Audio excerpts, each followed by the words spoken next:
Bonjour tout le monde. Hein, salut. Et oui, comme prévu, c'est le début du mois Yagda. Pendant tout le mois de décembre, il y aura 2 fois plus de vidéos. Les vendredis et les lundis à 18 h. Donc abonne-toi et active la cloche pour ne pas louper ça. Et on va se la jouer complète, hein. Pas de triche, pas de vidéo d'avance, que du talent. Enfin, je crois. Et de votre côté, alors il me faut beaucoup, mais beaucoup plus de likes. En plus, vu que maintenant on peut plus voir le nombre de dislikes, alors une raison de plus pour exploser le bouton like. Énergique. Rien que pour ce nouveau décor qui est là pendant tout le mois de décembre. Il est pas magnifique franchement. C'est ma maman et ma tante qui ont fait ça. C'est un truc de ouf, c'est du travail de décorateur à la base. Большое спасибо, люблю, целую, moi. Et je le demande jamais d'habitude, mais il faut plus de vues, donc plus de partage. Franchement, si tu kiffes la vidéo, partage-la. Tu as une petite mention en story ou juste tu l'envoies à un pote, ça mange pas de pain. Et je vous jure, ça va me rendre un énorme service et pour la chaîne aussi. Allez mes yagadingues actifs, je compte sur vous. En tout cas, vu les commentaires de la dernière vidéo, je n'avais pas d'autre choix que de me replonger dans les jouets. Celui-là d'ailleurs, il s'appelle Chiburashka. Je vous en ai déjà parlé dans la vidéo sur les dessins animés. Et n'oublie pas, à chaque fois que je parle d'un jouet et que tu as déjà joué, bah, c'est plus un point pour toi. Et à la fin de la vidéo, on va faire la comptabilité. Alors dites-moi, est-ce que vous êtes prêts à comparer les jouets populaires en France et en Russie? Alors, c'est parti. Les jouets français vs russes de Kapla. Attention, les Kapla n'ont pas été inventés par un Français, mais ça a été inventé en France. Donc, le droit du sol, ça marche. C'est un peu comme ma nationalité. C'est l'histoire d'un homme au parcours atypique. D'un Hollandais parti de rien, devenu un homme d'affaires redoutable. En fait, c'est l'histoire incroyable de Tom van der Bruggen qui débarque dans l'Aveyron avec sa femme française. Alors, vous allez me demander, pourquoi l'Aveyron? Mais à 25 ans, en pleine période hippie, il aspire à une autre vie. Il arrive en France avec sa femme et tombe amoureux de l'Aveyron, une région isolée de tout dans le sud de la France. Le jeune hippie a déjà des rêves de grandeur. Il veut vivre dans un château. Le mec veut vivre dans un château. Alors, je vous rappelle juste qu'il est hollandais et hippie. Bam, fonce des comptes doubles. Il lui faut de la nature et de la discrétion. À partir de l'âge de 10 ans, j'ai voulu toujours faire et habiter un château. Je suis un grand enfant, mais qui joue tous les jours de sa vie. De ce principe est né le jeu de construction Kapla. Son château, Tom va mettre 15 ans à le construire de ses mains, pierre par pierre. Avant de se lancer dans leur construction, Tom a réalisé cette maquette. Pour les murs, il a utilisé des cubes de bois. Mais pour le toit, ces cubes ne font pas du tout l'affaire. Bon, pour résumer, en fait, Tom, en construisant la maquette de son futur château, se rend compte qu'il ne peut pas tout faire avec des cubes. En fait, il faut des petites planchettes pour faire le toit, pour faire les chemins. Et donc, il décide de tout remplacer par des petites planchettes comme ça. Et il se rend compte qu'on peut tout construire avec des planchettes. Et c'est comme ça que le Kapla est né. D'ailleurs, vous savez pourquoi il se transporte dans des grosses caisses comme ça? Parce qu'à la base, ça c'était des boîtes de lessive dans lesquelles il rangeait ses toutes premières Kapla pour les vendre. Voici l'un des premiers exemplaires. Comme il fait avec les moyens du bord, ce baril de lessive est pratique. Quel regard vous portez sur votre parcours pour arriver jusque-là? Chanceux. Et bien sûr, avec un peu de chance et beaucoup de culot, c'est le succès assuré. Alors c'est un truc de ouf à l'époque, mais très vite, Tom se retrouve chez Dorothée. De jouer avec ça, ça vous calme les nerfs, ça vous aide à vous concentrer. Il y a même Norman qui fait sa présentation. En effet, qu'un Hollandais, M. van der Bruggen, a conçu un jeu de construction basé sur l'équilibre. Bon, oui, d'accord, c'est faux. Mais avouez qu'il y a un petit air quand même. Ça va? Ça te dérange pas? En fait, le sosie de moi, c'est juste un mec moche, quoi. Mec, on en parle de tes sosies à toi? Non, mais c'est bon. J'ai jamais vu ça, en fait, tes sosies. Les désavantages des Kapla, c'est que une fois que t'as construit un truc, c'est très difficile de le transporter. C'est quoi, je vais la finir chez moi.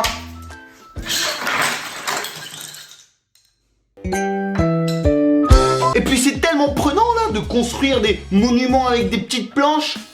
J'ai trop peur de finir comme ça. Et Tom expérimente toutes sortes de constructions, plus spectaculaires les unes que les autres. Ses formes géométriques et même la tour Eiffel. La tour Eiffel, Superbe. 8 mois d'effort. Ça se voit. 346 422 exactement. un champion du monde. Nivalashka, culbuto en français. Il existe depuis très longtemps ce genre de jouet culbuto en Russie. Et ça s'appelle Nivalashka. Ce qui veut dire celui qui ne se couche jamais. Vous avez vu? Elle s'est quand même relevée. Et ce genre de jouet culbuto, t'arrêtes de faire du bruit s'il te plaît, merci. C'est ancré dans notre culture depuis environ 2 siècles. Franchement, sans exagérer, je dirais que c'est le premier jouet d'un enfant russe sur 2. Ouais, le deuxième c'est ça. Mais non, je déconne, c'est une calache. Aïe.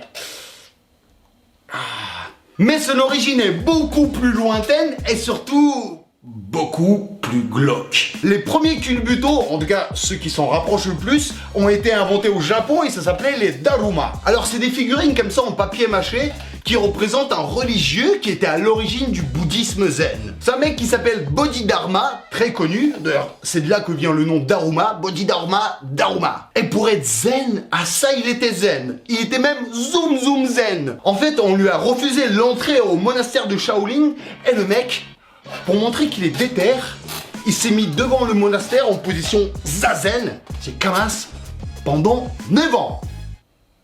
Voilà. 9 ans en zazen. Y a bien un moment donné où t'as le nez qui te gratte, où t'as envie de faire caca. C'est chaud ça. Moi j'ai tenu à peu près 30 secondes, vous voyez. Et une légende raconte du coup que ses jambes et ses bras ont pourri, ce qui donne la forme de culbuto. En fait c'est un homme-tronc quoi. C'est dégueulasse, mais c'est ça. Je comprends pas, mais comment tu fais? Tu sens bien que t'as un truc qui commence à pourrir en toi. À un moment donné, tu réagis, non? On dirait moi avec mon frigo. Oh putain, j'ai un orteil qui commence à pourrir, je crois. Oh, la flemme de le couper. Au pire, j'attends que toute la jambe soit pourrie, comme ça, à la fin, je coupe tout d'un coup. Allez, zazen. Plus que 8 ans et demi. C'est dégueulasse quand même. C'est comme apprendre que les Playmobil ont été faits à partir de mecs qui ont de l'arthrite. Alors c'est pour ça que les coudes et les genoux se plient pas. Moi ce qui me donne trop envie c'est de tester le culbuteux humain. Be my dark night, my lover in the moonlight, my legs twist a melody, a smooth, smooth humming. Bon en attendant je peux vous faire un petit DIY pour fabriquer un culbuto à la maison. Vous prenez une bille, vous la mettez dans le ballon. Une fois qu'elle est descendue bien en bas, vous la chopez ici et vous l'attachez avec un élastique. On retourne à nouveau le ballon et on va essayer de le gonfler. Petit nœud, on lui dessine 2 yeux. Essayez de faire mieux que moi. Allez, on le teste. Ouh, ça marche complètement. Impossible de le renverser. Playmobil.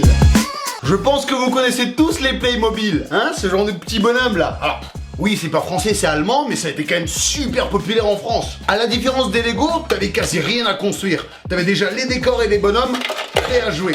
Ce qui est marrant, c'est que tu joues avec des personnages qui font des métiers du quotidien. Genre pilote, chef de chantier, médecin, dentiste. Le problème, c'est que vu que tous les personnages sourient, bah ça rend certains métiers, mais genre super glauques. Waouh, il y a plein de victimes dans l'incendie. Wouhou, c'est Burning Man. Hey, faisons un rite satanique super mignon. Je vais peut-être mourir. Et je ne vais pas le sauver. Je vais tous vous buter. Alors, qui veut se faire une petite coupe aujourd'hui? Alors, excusez-moi, mais c'est quand même de la publicité mensongère. Parce qu'après, les gosses, ils vont vouloir faire ces métiers. Eh, d'ailleurs, tu veux faire quoi comme métier, toi, plus tard? Je suis vétérinaire, prof, tu vois, hein? Non. Moi, je veux porter une cagoule et couper la tête des riches avec une hache. Ah, tu vas faire gilet jaune, c'est ça? Quoi? En plus, les Playmobil, on les aime quand ils sont tout neufs, dans leur boîte, hein? Pas quand ils traînent à moitié cassés par terre, là. Je te jure, parfois, t'as l'impression qu'il y a un cantigane qui s'est installé sur le tapis du salon. Et je vous parle même pas pour ramasser tout ça. Qu'est-ce que tu m'as foutu? Le boucan, c'est... Tu ramasses tout ça avant de dormir, hein, sinon tu vas au coin. Tu sais quoi? Je préfère aller directement au coin. Eh ben j'espère que ça va te servir de leçon pour la prochaine fois. Ouais, la prochaine fois, je vais au coin direct. Voiture électrique. Là, on va parler du rêve de tous les enfants des années 90. C'est Mario Kart et Need for Speed dans la même boîte. Pour mon moins de 9 ans, ça c'est ce qu'on pouvait faire de mieux sur Terre. Plus un point si t'as déjà joué à ça, bien sûr. Tous les souvenirs qui reviennent là. Vous vous rappelez de ces joysticks? Pas besoin d'instructions, on fait tout de tête.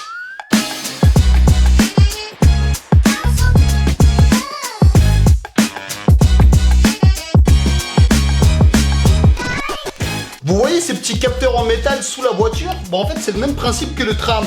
C'est-à-dire, on le pose sur le rail et l'électricité qui circule dans le rail alimente la voiture.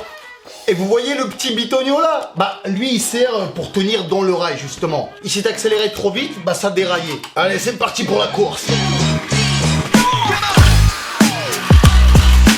Ça va beaucoup trop vite. Du coup, tu jouais par petit à coup comme ça.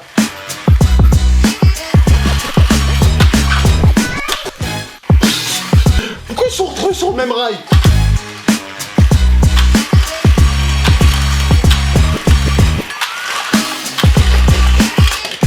Champion. Et le problème de ces petits bitonios qui continuent de fabriquer en plastique, c'est que ça se casse très vite. Et si juste ton petit bitonio là il est cassé, bah ça y est, ta voiture te sert plus à rien. Elle tient plus sur les rails. Notre solution à ce moment-là, c'était de l'échanger discrètement contre celle du voisin, parce qu'on avait tous le même jeu. Jokari, ou alors plutôt Yokari. En 1936, la France instaure les congés payés. Et en 1938, au bout de 2 ans à se faire chier sur la plage à pas trop savoir quoi faire, et ben Louis-Joseph Mermont invente le Jokari. Alors ça serait une variante de la pelote basque. Pour ceux qui voient pas ce que c'est ça.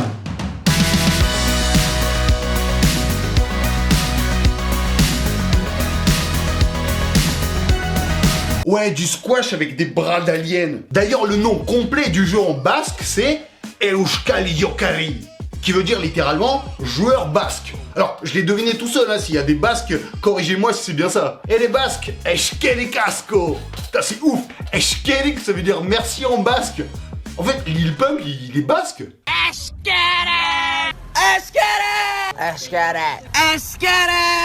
Eskerik! Le principe de ce jouet est assez simple. C'est un jeu de plage, en général, il consiste à frapper une balle à l'aide de raquettes. Incroyable ce que le génie français peut inventer. Par contre, ce jouet, j'ai l'impression que je l'ai plus vu dans des films, dessins animés ou séries qu'en vrai. Et c'est vrai que c'est souvent pour se moquer. Je suis tombé sur une vidéo de Baptiste Le Caplin qui date de 2008 et qui joue Michael Leplat, un champion du Jokari.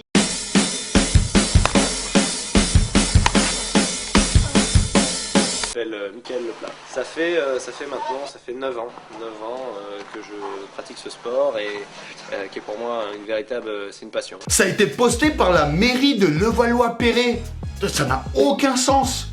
Comme son skate d'ailleurs. J'avais fait une compète en Russie, championnat d'Europe, et quand il y a du vent, c'est assez difficile parce que Jokari à la base ça vient d'un dérivé de joke, c'est de l'anglais, de l'américain, ça veut dire amusement, blague, c'est vraiment pour s'amuser. En fait, c'était un poisson d'avril.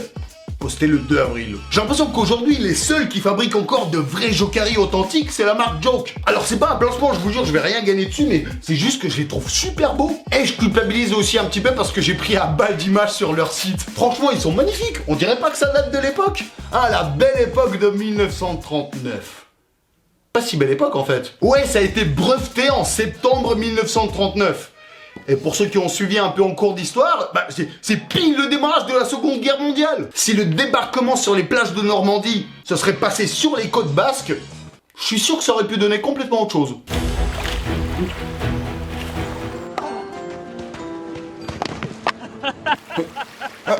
Njuli Gung, c'est quoi que vous faites comme jeu?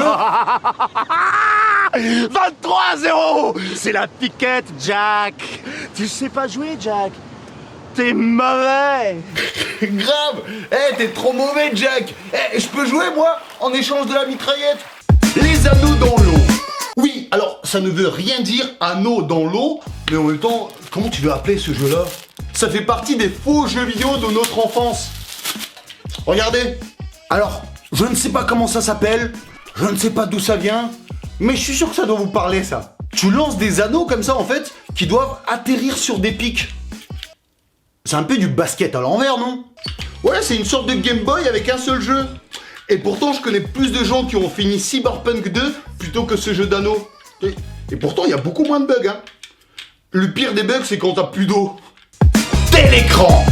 Après l'ancêtre de la Game Boy, voici l'ancêtre très très lointain de l'iPad. C'est un jouet français qui a été inventé en 1960 par un certain André Cassagne. Attention, retenez bien son nom. Télécran. Ah, le principe du jouet est aussi simple que ce jeu de mots pourri. Tu dessines des trucs dont tu maîtrises pas et souvent, vu que c'est moche, tu peux effacer comme ça. Par contre, dessiner en faisant pivoter des boutons, franchement, c'est un des trucs les moins intuitifs au monde. Tu sais, ça te fait bugger un cerveau. Et attention, à la différence de l'iPad, tu ne peux pas sauvegarder. Êtes-vous sûr de vouloir quitter sans sauvegarder votre merde ? Petit fun fact, alors n'ayant pas assez d'oseille pour déposer le brevet sur son invention, André Cassagne fait appel à un investisseur. Cet investisseur choisit un trésorier qui le charge de déposer le brevet. Ce trésorier s'appelle Arthur Grandjean et il n'a pas fait le travail à moitié.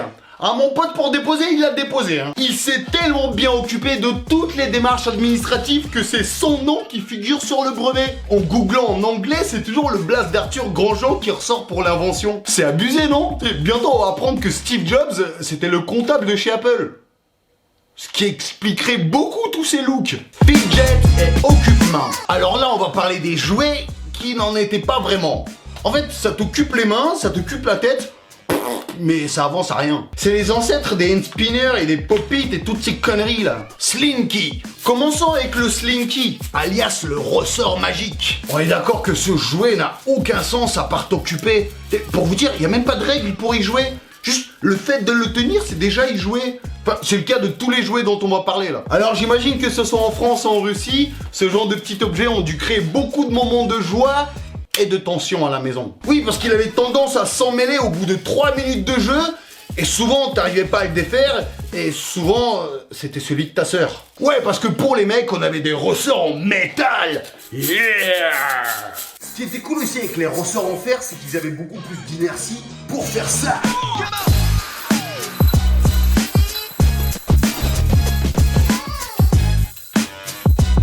Le slime. Et oui, on n'a pas attendu YouTube pour jouer avec le slime. Hein? Ça vous dit quelque chose, ces petits tonneaux là?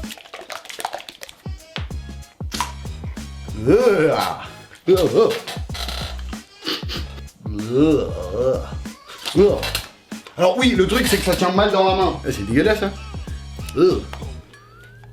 On dirait que je vais devenir Venom. Alors, bien sûr que ça ne sert à rien. Mais moi, j'adorais faire des pranks comme ça. C'est quoi ça? Ah, c'est tout froid, c'est tout visqueux. Regardez. Ah, merde, c'est dégueulasse. C'est ma mort. Les lasers. Alors, qui a déjà eu des lasers comme ça? Bon, celui-là, c'est en forme de balle. Je te parle plutôt des lasers comme ça. Mais le principe est le même. Ce qui est marrant, c'est qu'il y avait surtout une précaution sur la notice. Dans toutes les langues, c'était la même. En anglais, ne pas viser dans les yeux. En français, ne pas viser dans les yeux. En allemand, ne pas viser dans les yeux. Et en russe, quand vous allez viser quelqu'un dans les yeux, fermez bien les vôtres car il va sûrement vouloir vous viser en retour. Animaux dansants. Alors nous allons terminer avec les tout premiers jouets russes historiquement. Pareil, je sais pas comment on appelle ça vraiment, même en russe j'ai pas trouvé. On appelait ça souvent les animaux qui dansent. Ah, je vais lui ouvrir un compte TikTok, je te jure. Là on voit le côté ancestral du jouet. Vous voyez, une boule en bas. Et quand vous la faites circuler comme ça, en fait, le lapin commence à laver le linge. On avait aussi un ours qui était forgeron, ça fonctionnait comme ça. Moi, tout ce que j'ai retenu de tout ça, c'est que c'est les animaux qui doivent faire tout mon travail. Alors, ça vous fait combien de points?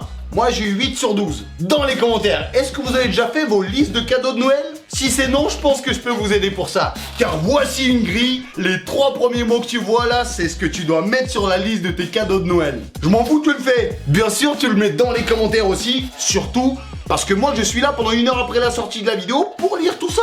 Il faut bien que je m'occupe. Comme je l'ai déjà précisé, faites tourner cette vidéo et likez. C'est le mois Yagadda, donc la prochaine vidéo arrive lundi à 18 h. Et ça va sans doute parler des records en Russie. Alors des gros bisous à tous et excepté un. Et pour tous les autres, j'ai déjà hâte de vous retrouver lundi pour une nouvelle vidéo qui va arriver, mais